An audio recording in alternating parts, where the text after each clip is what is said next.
ज़कात का पूरा वाक़या हिंदी में। इस्लाम में ज़कात एक बहुत अहम इबादत है। यह इस्लाम के 5 अरकान स्तंभों में से एक है। नमाज और रोज़े की तरह ज़कात भी फ़र्ज़ है। अल्लाह ताला ने कुरान शरीफ में कई जगह ज़कात का हुक्म दिया है और उसे नमाज के साथ बयान किया है। हंसिया चांद ज़कात का मतलब क्या है? ज़कात का मतलब है पाक करना और बढ़ाना।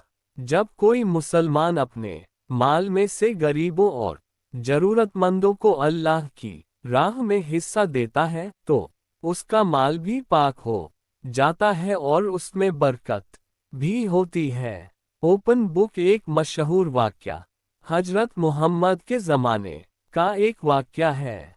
एक सहाबी रज़े शून्य थे जिनके पास बहुत माल दौलत थी। जब ज़कात का हुक्म नाज़िल हुआ तो उन्होंने खुशी खुशी अपने माल का हिस्सा निकाल कर गरीबों में बांट दिया। उन्होंने कहा, अगर यह अल्लाह का हुक्म है तो इसमें मेरी भलाई ही होगी। उनकी इस सच्ची नीयत और इताअत आज्ञाकारिता से अल्लाह ताला ने उनके माल में और ज़्यादा बरकत अता फरमाई। वार्निंग साइन ज़कात न देने का अंजाम। एक और रिवायत में आता है कि कुछ लोग ऐसे भी थे जो मालदार होने के बावजूद ज़कात नहीं देते थे।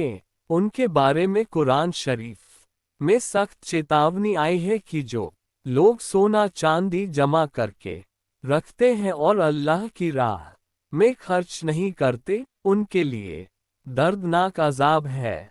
इससे हमें ये सबक मिलता है कि ज़कात न देना गुनाह है और इससे समाज में गरीबी बढ़ती है।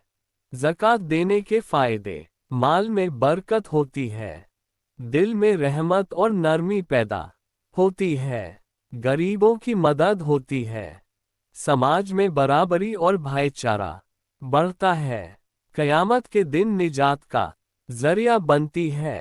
नतीजा: ज़कात सिर्फ पैसे देना नहीं है, बल्कि यह अल्लाह की इबादत और इंसानियत की सेवा है। जो मुसलमान अपने माल का सही हिस्सा निकालता है वह अल्लाह की रहमत और बरकत पाता है।